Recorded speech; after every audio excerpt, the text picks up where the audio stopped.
Hello বন্ধুরা, কেমন আছেন সবাই? আশা করি সবাই ভালো আছেন। বন্ধুরা, আমাদের গল্পগুলো যদি ভালো লাগে অবশ্যই লাইক করবেন, কমেন্ট করে জানিয়ে দেবেন। আর চ্যানেলে যদি নতুন হয়ে থাকেন অবশ্যই সাবস্ক্রাইব করে পাশে থেকে বেল আইকনটি প্রেস করে রাখুন। আজকের গল্প আমার শহরে তোমার দেখা, পর্ব সংখ্যা 7, লেখিকা আয়নারা ছদ্মনাম। ইভা আমারও মেয়ে, ও আমার রক্তের, তাই ওকে আমি বের করবো না, কিন্তু তুমি চলে যাবে। আড়ালে দাঁড়িয়ে ইভা সব কিছু শুনছিল।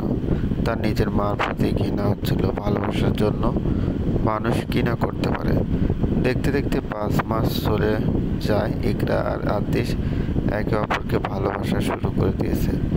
আফরিন আর অজানা ছেলেটার লুকোচুরি এখনো চলছে।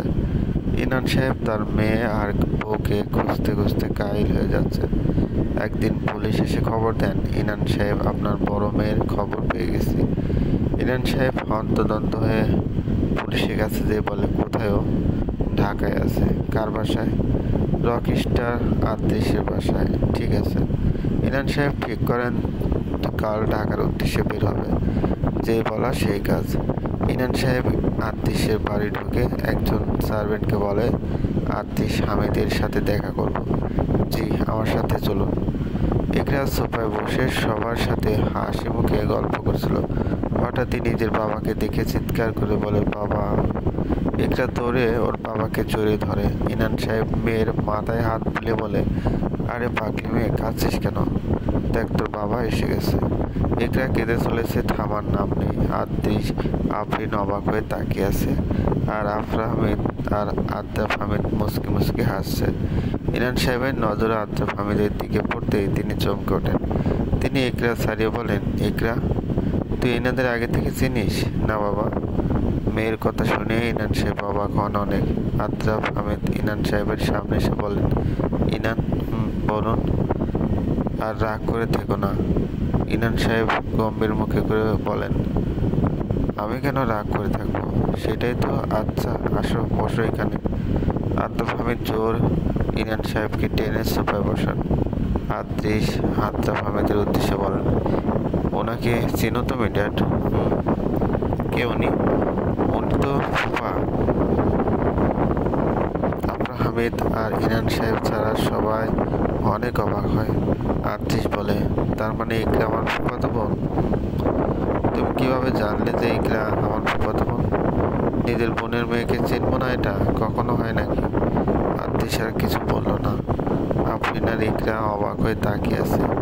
ইকরা বলল, তাহলে আমি তোমাদের চিনলাম না কেন? তুই তখন অনেক ছোট ছিলি, তাই হয়তো ভুলে গিয়েছিস। আফরাহ হামিদ আদ্রাফের কথায় সায় দিলেন। ইনান সাহেব বললেন, ইকরা মা বেঁচে আছে। ইকরা সহ সবাই ওনার কথা শুনে অবাক হয়ে যায়। ইকরা বলে, মানে?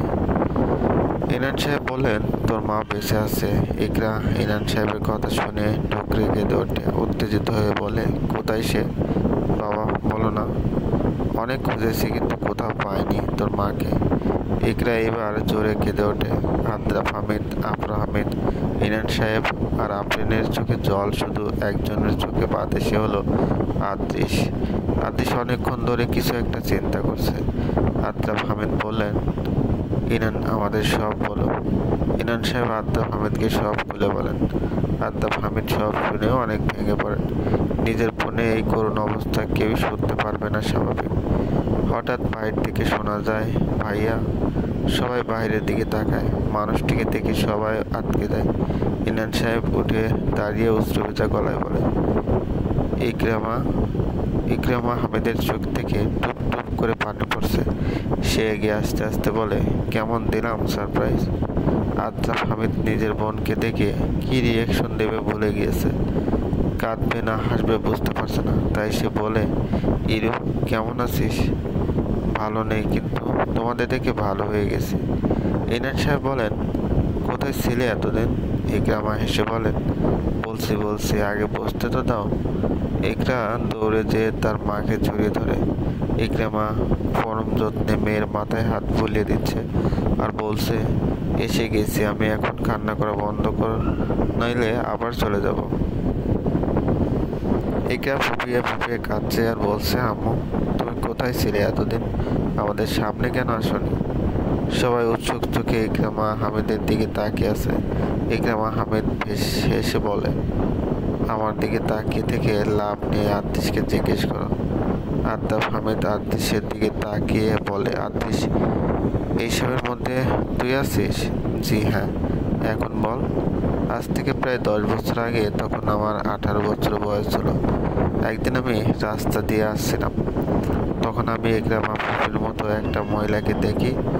আমি তার কাছে যেয়ে দেখি সেটা ইকরামা ফুপি ছিল। ফুপি আদৌ মরা হয়ে গিয়েছিল প্রায়।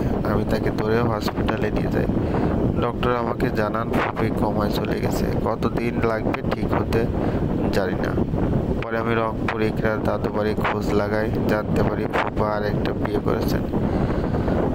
আমি অবাক হয়ে গেছিলাম যে কিনা ফুপি মরার 5 বছরে বিয়ে করেনি, সে বিয়ে করে ফেলেছে। তাই সে রাগে ক্ষোভে আমি ঠিক করি ফুপি চিকিৎসা নিজেই করব। যে বলা সেই কাজ। এতদিন ফুপি কোমায় ছিল। যখন ফুপি নিজের আগের জীবনে ফিরে, তখনই ফুপি এইখানে চলে আসে। সবাই মনোযোগ দিয়ে আতিশের কথা শুনছিল। আলতাফ হামিদ উঠে আতিশকে বলে, শাব্বাস my son, I am proud of you. Atish প্রত্যুত্তরে মুচকে হাসে, তারপর বলে, আরেকটা কথা বলতাম। কি বলবা?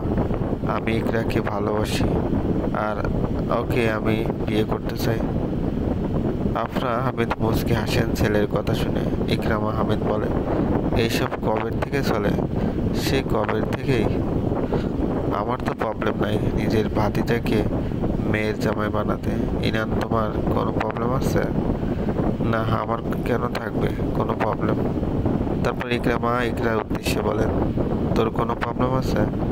ইকরা লজ্জায় লাল নীল সবুজ হয়ে যাচ্ছে। ইকরার লজ্জা পাওয়া দেখে ইকরামা নিজের উত্তর পেয়ে যায়।